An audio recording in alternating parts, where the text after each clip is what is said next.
I came home with the keys to a brand new Mercedes in my pocket. Meant for her. Meant to surprise her. Meant to say you're worth the grind. Instead, I walked into a kitchen where she stood like a stranger rehearsing a speech. The house was dark when I opened the door, the kind of quiet that doesn't wait for you. I stepped inside, boots still dusty from the job site, heart still lifted from the stupid grin I'd worn on the way home. Months of overtime, missed weekends, a tunnel vision of building something for us, a future that felt like it needed one last push to be perfect. The push sat in my pocket, a key fob with a silver emblem. I expected to hear the TV, or music, or her voice asking why I was home early. Instead, I found her in the kitchen, arms crossed like she was holding herself together, eyes already someplace else. "Michael," she said, calm as a bank teller. "We need to talk." Not surprised, not nervous, not anything.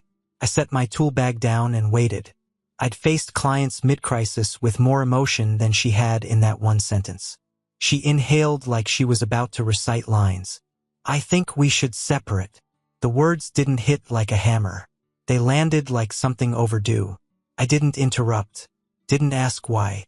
I just let her keep talking because something told me she needed to hear herself say it more than I needed an explanation. "It's not working," she continued. "Alex, he needs me right now. More than you do."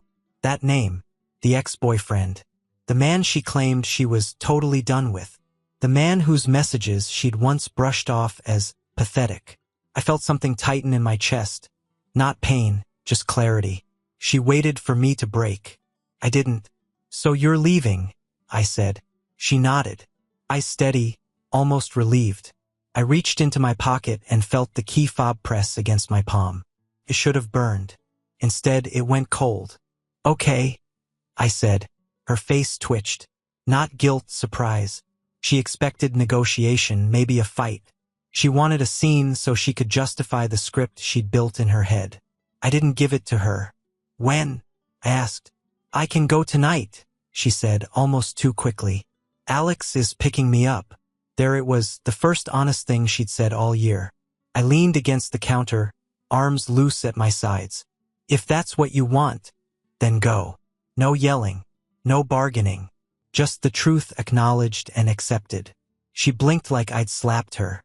"You're not even going to ask why?" "I already know why," I said. "You checked out before you said a word." Something in her posture folded for a moment, like she wasn't prepared for the mirror I held up. But she gathered herself, grabbed her bag from behind the island, and walked toward the door. I didn't follow. When the headlights swept across the living room a few minutes later and her door slammed shut, I stayed exactly where I was. I pulled the Mercedes key out of my pocket and set it on the counter between us. If you could still call her part of that word. It looked expensive. It looked pointless. The house didn't echo. It didn't creak. It just settled, the way a space does when it decides it no longer belongs to two people.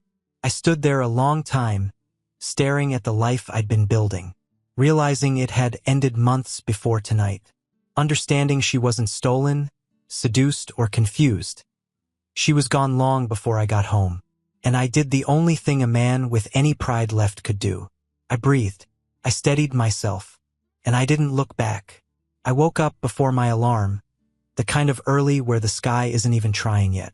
The bed felt wide and cold, but not in a haunting way. More like someone finally turned off a machine that had been humming in the background for years. When I sat up, I noticed the folded note on the nightstand. Her handwriting, neat, careful, like everything she pretended to be. "I moved in with Alex. I'll send the rest of my things later. Isabella." I read it once. That was enough. I didn't get angry. The anger had burned itself out long before she left the driveway last night. What I felt now was something cleaner. An empty table after a long meal, a room after guests leave. I made coffee the way I liked it, strong. No comments about acidity, bitterness, or healthier alternatives. The house didn't judge me. It didn't micromanage. It didn't talk. It just let me exist. Halfway through my second cup, I heard a knock. I opened the door to find Carmen Lewis from next door. Early 60s, sharp eyes, sharper instincts. She crossed her arms. She's gone, isn't she? I nodded. Carmen didn't waste time or sympathy. Thought you should know. That man she ran to? He's been picking her up for months. Midday, early evenings. Mostly when your truck wasn't home. She said it was like the weather. I appreciated that. Thanks, I said. You're a good man, Michael. Better than this deserved. She gave a brief nod and walked back to her porch. I stood there for a minute, letting the truth settle the way concrete does. Slow but permanent. I wasn't blindsided. I wasn't ruined. I was informed. Inside, my phone buzzed. A number I didn't know. I didn't answer. Instead, I dialed a name I'd been sitting on for months. Miguel Sanders, divorce attorney. I kept his card in my wallet since the first time I felt something was off but didn't have proof. Not paranoia. Preparation. He picked up on the second ring. Sanders. This is Michael Grant.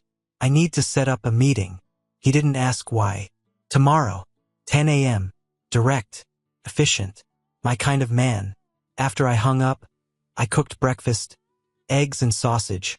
The kind she always claimed smelled up the house. The house smelled fine. It smelled like me. For the first time in years, I ate without checking the time, without waiting for anyone else to sit down, without asking if the meal was okay. The chair didn't feel empty. Felt reclaimed. Work that day came easier than expected. No texts. No demands. No guilt. I hit every deadline before lunch. When I got home, the house was still quiet. Not lonely quiet, honest quiet. I opened the pantry and realized half the food she insisted on buying was stuff I never liked. Kale chips, gluten-free crackers, bottles of supplements that promised better living. I moved everything to one side. The shelves looked relieved. Dinner was simple. A steak, medium rare, eaten standing over the sink because I felt like it. As I cleaned the plate, it hit me. Not sadness, not nostalgia, just realization. I'd been living like a guest in my own home. By the time I sat on the couch with a beer, the silence didn't sting anymore. Supported me. It told the truth. She'd been gone in every way that mattered long before she packed a single bag. And tomorrow I will start making it official. By the third week without her, the house felt like a place again, not a battlefield. My mornings had rhythm. Coffee strong enough to wake the dead. A quiet breakfast. No footsteps pacing behind me. No tension humming under the surface. Work was better too. I wasn't dragging dead weight in my chest anymore. I moved through tasks like a man who finally had room to breathe. I took lunch outside when I felt like it. I walked around the block, sat in my truck and listened to music she always complained about. Small things that felt like reclaiming inches of myself. On a Thursday, I was halfway through reviewing project specs when my phone buzzed with an unknown number. Normally I'd ignore it, but something made me pick up. Is this Michael Grant? The voice asked, older, calm, with a hint of hesitation. Yes, this is Sam Turner. I used to work with Alex Rivera. We haven't met, but I thought you should know something. Alex, the man she left everything for. I leaned back in my chair. Go ahead. Sam took a breath. I heard what happened. Isabella leaves. Look, you don't know me, but I figured you deserved the truth. Alex isn't bankrupt. Not even close. I stayed silent, letting him talk. He's been telling people he's struggling. Needs help, needs support, needs someone to believe in him. But his business is doing fine. Better than fine. He uses the sob story to get money and favors out of people. I looked at the blank wall in front of me and felt nothing sharp, nothing cutting, no explosion, just confirmation. Why tell me? I asked. Because you're not the first person he's done this to. And, well, you seemed like a decent guy from what I heard. Decent guy. Sure. A decent guy who used to work 60-hour weeks trying to build a life for someone who was slipping out the back door. Thanks, I said, and I meant it. He hung up, and the office settled into its usual hum. I waited for anger to rise, betrayal, embarrassment. Instead, what came was cleaner relief. The kind a man feels after finally pulling a thorn he didn't know was still embedded. She didn't leave me for a better man. She left for a story she wanted to believe. And that wasn't my problem anymore. That afternoon, I met with Miguel Sanders in his office downtown. The place was simple. Dark wood, metal shelves, a desk that looked like it had heard every kind of confession. Miguel didn't offer sympathy. He offered paperwork. Full dissolution, he said. No fault. Clean break. Speed matters, so we won't drag it out. Good. Dragging was how people drown. Any assets she might try to claim? He asked. No, I said. She didn't contribute to anything we built. Miguel nodded, professional approval in his eyes. A man who appreciated clarity. When the meeting ended, I walked out into the crisp Colorado air and felt lighter than I had in years. Not good, just lighter. In the days that followed, I built new habits. Nothing big, just things I'd put off or forgotten. Lunch alone at a place I actually liked. A quiet evening walk around the neighborhood. Action movies without commentary in the background. Cooking meals without someone hovering behind me adjusting the heat or the seasoning. Life didn't feel empty, felt spacious. One night I sat on the couch with a book, an old thriller I'd read years ago, and caught myself smiling at nothing in particular. Not joy, just ease. The phone buzzed again. Her number. I let it ring out. Twice. 3 times. She wasn't reaching out for reconciliation. Not yet. She was testing the water. Trying to see if the bridge still existed. Didn't. Later that week, while reorganizing the garage, I found the small velvet box I'd planned to give her with the Mercedes keys. A bracelet she once said she loved. I opened it. I looked at it, closed the box and put it in the donation pile. Not out of spite, out of finality. She traded her marriage for a lie. And in a strange way, I was grateful because it freed me from wasting another year trying to fix something I didn't break. I sat on the garage steps, hands resting on my knees, and let the realization settle. I wasn't heartbroken. I wasn't angry. I was done. Completely, quietly, permanently done. By the 4th week, routine wasn't a crutch, it was a rhythm. I woke up when I wanted, not when she needed something. The house felt bigger but not empty. Just mine. Work picked up. My supervisor, Dean, pulled me aside after a meeting. You're sharper lately, he said. Focused. Less distracted. I didn't explain. I didn't need to. I just nodded. It feels good to work again. And it did. For the first time in a long time, my mind wasn't split in half, one part solving logistics, the other part trying to decode someone else's moods. I gave the job my full attention, and the job gave back. Evenings were the real shift. I cooked what I wanted: steak, chicken thighs, potatoes roasted in butter. No comments about cholesterol. No lectures about lighter options. I slept in when I felt like it. I watched action movies she used to roll her eyes at. The silence wasn't a punishment anymore. It was a partner. But the peace wasn't mutual. The calls started again, first once a day, then multiple times. She didn't leave voicemails. She never did. Too proud for that. But persistence speaks its own language. Eventually, she left one. Michael, can you call me back? It's important. Important for her, maybe. I didn't return it. The next one came the following evening. Hey, I'm just checking in. Wanted to see how you're doing. Call me? Her voice had lost its edge. That coolness she used when she told me she was leaving wasn't there anymore. Something had cracked underneath. Then another message. Alex and I are going through some things. I think maybe we should talk. There it was. The shift. The uncertainty. The realization of her fantasy was bleeding out. I listened to the whole message, then deleted it. Not out of cruelty. Out of closure. One night she finally got through. Michael. Her voice was small. Too small. Can we talk? No, I said. She inhaled sharply. You don't even know what I was going to say. I don't need to. I heard her swallow. Alex isn't who I thought he was. That's your problem, I said, calm as stone. Her silence on the other end lasted long enough for me to picture her blinking back whatever she wanted to blame me for. Then she whispered, I made a mistake. No, I said. You made a decision. The line stayed open, but she said nothing else.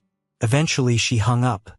I set the phone down and felt steady, not triumphant, not vindicated, just firm. Over the next few days, my life kept moving. Simple chores, work deadlines, quiet dinners. Peace isn't loud. It doesn't announce itself. It just becomes the new normal. Friday night, I sat on the porch with a drink, watching the sun go down behind the houses. Carmen waved from her yard. You look lighter, she said. Feels like it, I answered. She smiled knowingly. Freedom suits you. Maybe it did. Inside, the phone buzzed again, her number. I didn't pick up. Peace isn't something you chase. It's something you protect. And for the first time in years, mine wasn't negotiable. Carmen didn't knock. She tapped, the kind of tap that says this isn't gossip. This is something you need to hear. I opened the door, and she exhaled like she'd been holding the air all the way across the lawn. She's not doing well, Carmen said. I didn't ask who. I just waited. She was yelling at Alex in the supermarket parking lot yesterday. Loud enough people stopped walking to their cars. He drove off and left her standing there. I kept my expression steady. Carmen continued. Saw her again this morning. It looked rough. Trying to cash a check that bounced. Overdraft on her account. She said she loaned Alex a lot of money and can't get him to answer his phone. There it was, the collapse. Predictable. Inevitable. Thought you should know, she said, softer now. Not because you owe her anything, but because I know she'll come to you next. She walked back to her yard, leaving the truth sitting heavy but not painful. Minutes later, the phone rang. Her name across the screen. I let it go to voicemail. Then it rang again, and again. On the fourth call, I answered. Her voice was cracked. Michael, can I come over? No. She swallowed hard. Please, just for a night. I don't have anywhere to go. That's not my problem. I heard a small sob, the kind that comes when someone finally realizes consequences don't negotiate. I just need a couch, she whispered. Just somewhere to breathe. No, I repeated. You can't be serious. I am. Her breath hitched. Anger tried to surface, but it broke before it formed. I didn't think you'd ever let me fall like this. You didn't fall, I said. You jumped. Silence. Heavy. Wet. Final. Goodbye, Isabella. I hung up before she could reply, and for a moment I stood in the middle of the living room, the phone still warm in my hand. Not shaking. Not heartless. Just firm. The quiet returned, steady as a heartbeat. That night, I made dinner for myself, nothing special, just something simple I enjoyed. I ate at the table without looking at my phone once. The world outside could spiral all it wanted. Mine didn't move. Later, as I rinsed the plate, the house felt calm again. Clean. Untouched by the chaos circling out there in the dark. Some people think strength is rescuing everyone, even those who harmed you. They're wrong.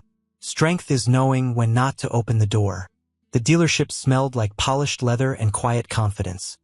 Same as the night I'd first walked in, rehearsing how I'd surprise her, imagining the smile she'd flash when I handed her the keys.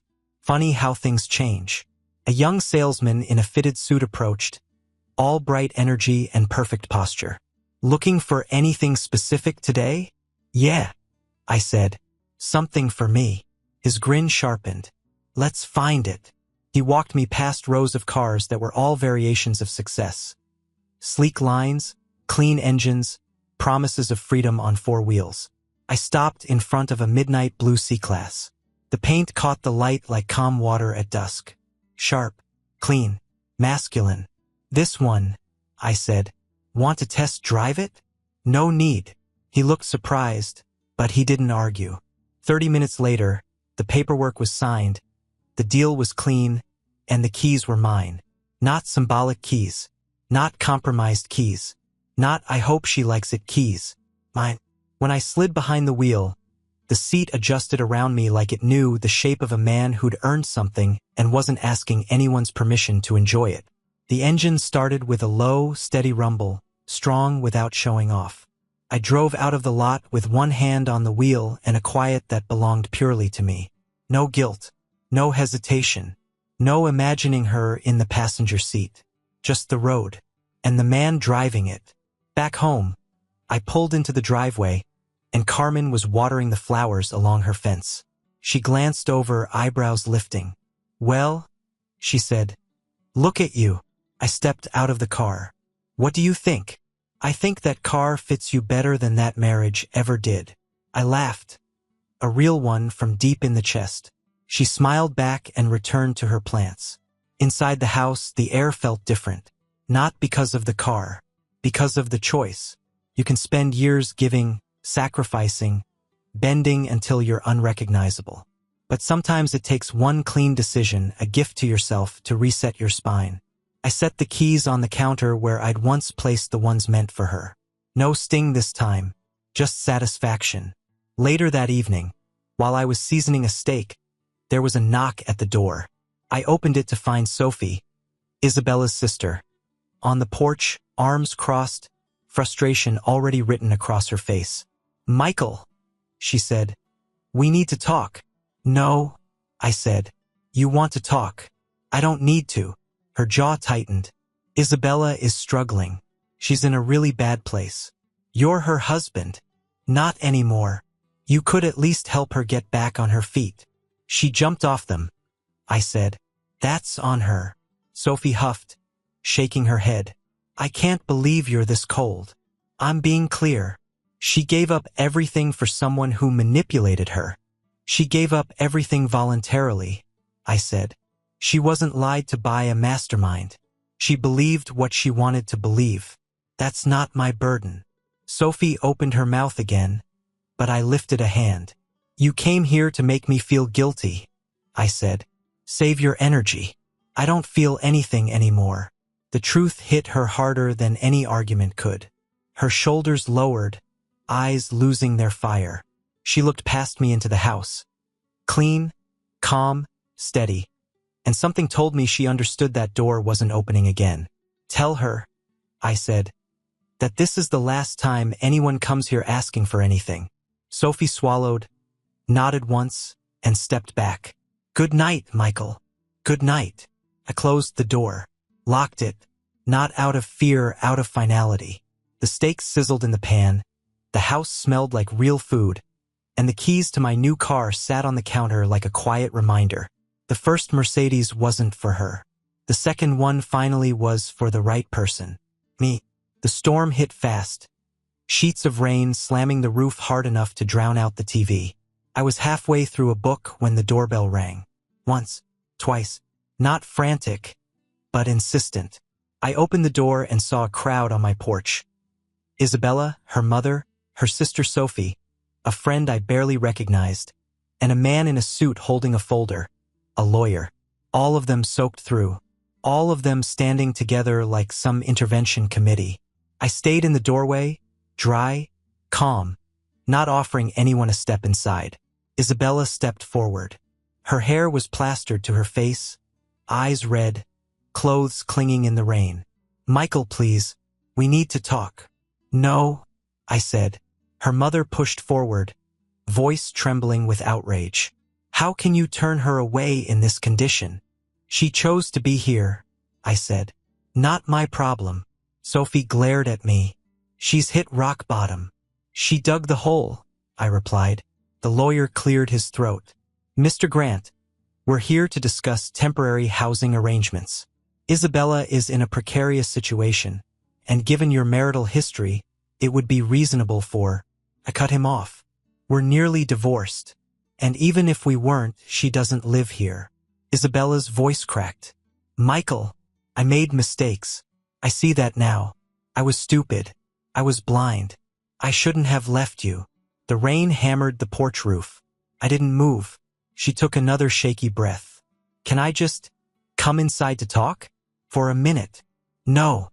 Her friend muttered something under her breath. Her mother looked like she wanted to slap the world. Sophie folded her arms, waiting for me to soften. I didn't. "Let me explain," Isabella begged. "You don't know everything. I know enough." She wiped her cheeks, mixing rain with tears. He lied to me, Michael. He used me. He drained me dry and left me with nothing. I was stupid to think he... Stop, I said. This isn't a confession. It's a pitch. Her eyes widened like I'd hit the mark she hoped I'd miss. You're not here because you love me. You're here because your life fell apart and you want the nearest steady hand to grab. I nodded toward the group behind her. And they're here because they think guilt works better in a crowd. Her mother stepped forward. After everything she's been through. Everything she did. I corrected. Say it right. The lawyer tried again. Mr. Grant, legally. There's nothing legal about this, I said. This is pressure dressed up as concern. I let the silence stretch, long enough for the rain to fill it. Then I spoke to all of them at once, steady and clear. She left. She lied. She was betrayed. She chose another man, another life, another future. She burned the bridge and watched it burn. I stepped forward just enough for my voice to carry over the storm. And now she wants out of the fire she ran into. I don't owe her a rescue. Isabella's legs wobbled. Her friend grabbed her arm. I didn't flinch. I'm done, I said. And you all need to leave. Michael, she whispered. Don't do this. You did this, I said. Months ago. I took one step back inside, hand on the door. Goodbye, Isabella. Her mother cursed under her breath. Sophie looked down. The lawyer closed his folder. The group turned, defeated, and walked into the rain, their silhouettes fading in the storm's darkness. I shut the door firm, final, peaceful. And for the first time since she left, the closure wasn't something I waited for. It was something I chose. The storm eased off within the hour, the thunder softening like a tired animal settling down for the night. I stood in the living room, listening to the rain bleed into a steady patter. No shouting, no pounding on the door, no chaos pushing its way inside. Just calm. I walked into the kitchen, grabbed a glass, and poured myself a whiskey. Smooth, amber, quiet, the kind of drink that doesn't need to impress anyone. I sat in my chair by the window, the one I'd started using more often lately. The porch light glowed over the wet driveway, the Mercedes parked clean and untouched. A symbol not of wealth or spite, but direction.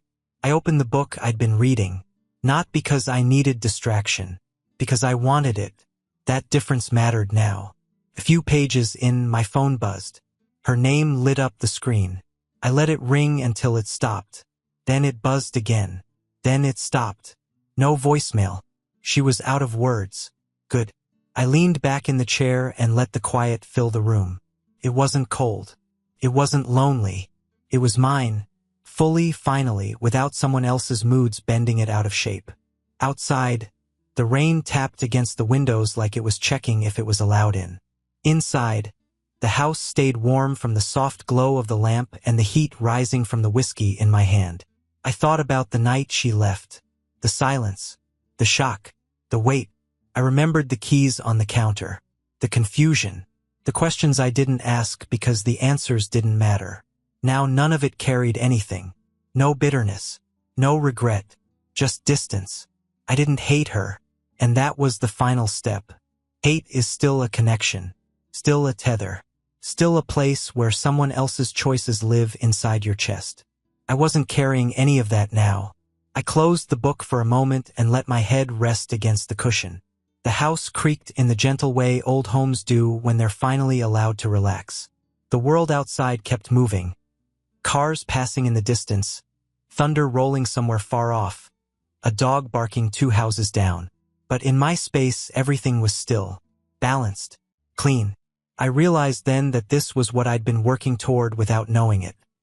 Not victory, not vindication, not superiority. Just peace. Not dramatic peace. Not the kind you post about. The kind that settles into your bones when you stop trying to fix people who break themselves. I finished my drink, set the glass on the table, and felt the simple satisfaction of a man who closed a door, locked it, and didn't look back. For the first time in months, maybe years, I let myself imagine the future. Not in detail. Not with milestones or timelines or plans. Just the idea of a life without someone else shrinking it. A life that belonged to me. The storm outside drifted into silence. The sky calming the way a bruise fades.